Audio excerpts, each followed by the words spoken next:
Ethan Hayes was a name the world admired and envied. A billionaire by 30, owner of Hayes Enterprises, a face that appeared in magazines, and a mind sharper than anyone in the business world.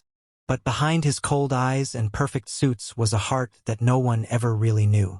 2 years ago, he lost the one person who made him believe in love, his fiancée, Clara. She died in a car accident on a rainy night while heading to surprise him at his office. That guilt, that one moment of tragedy, crushed him. Since that day, Ethan changed. He stopped smiling. He stopped feeling. He lived not to love, but to work, to hide from his pain in board meetings and endless nights of silence. He built higher walls around himself than the skyscrapers he owned. No one dared to get close. To the world, he was powerful. To himself, he was broken. Then came Lila Carter, a girl with no wealth, no title, no fame, just a warm heart and the kind of smile that could light up even the darkest soul. She worked as a part-time barista in a small cafe near Ethan's office. She was studying psychology, passionate about understanding pain and helping others heal. One cold morning, Ethan walked into that cafe. He looked exhausted, unshaven, his eyes red, wearing his sadness like a shadow. He ordered black coffee, no sugar, and sat quietly by the window. Lila noticed him. Something about the way he stared outside, lost in thought, pulled her heart. When she handed him the cup, she said softly, "Sometimes, bitter coffee suits bitter days. But don't forget, even the darkest blends need a little warmth." Ethan looked up, surprised. No one had spoken to him like that in years. He didn't respond, just nodded. But something about her words lingered. He came back the next day, and the next. Days turned into weeks. Every morning, Lila greeted him with a smile, sometimes with a short quote or a kind joke. She never treated him like a billionaire, just like a person.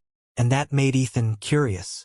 He found himself telling her small things, about his work, his long nights, even the rain that reminded him of someone he lost. Lila listened, never judging, never prying, just listening. One day, when Ethan stayed after closing hours, he finally told her everything. About Clara, the accident, the guilt. His voice broke, the billionaire finally crumbling like a lost child.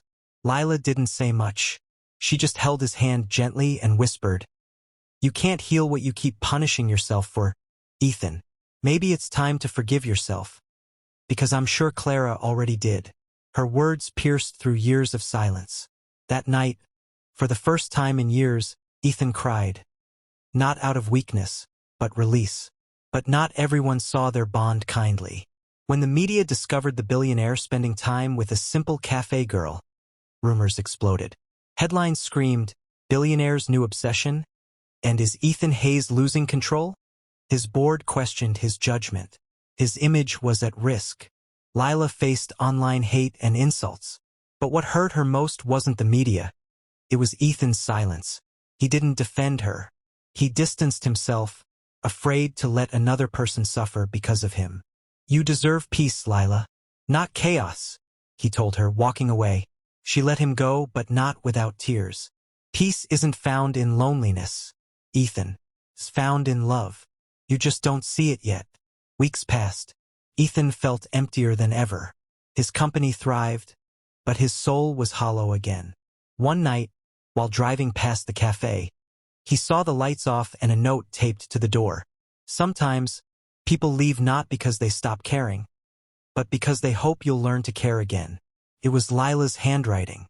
That moment shattered him more than anything. He realized, Lila didn't break his walls to hurt him. She came to show him how to live again. Ethan went searching for her. He found out she had moved to a small town, volunteering at a community center for children who had lost their parents. He drove there the next morning. The sight melted him. Lila sitting under a tree, surrounded by laughing kids, painting their dreams with colors. The woman who had healed his soul was healing others too. When she saw him, she froze. He walked toward her slowly and said, "You once told me peace isn't found in loneliness. You were right. It's found in love. And I found mine in you." Lila's eyes filled with tears. She whispered, "Are you sure you're ready to love again?" He smiled softly. I'm not just ready. I'm finally alive again. He took her hands, and for the first time, the billionaire didn't feel broken. He felt whole.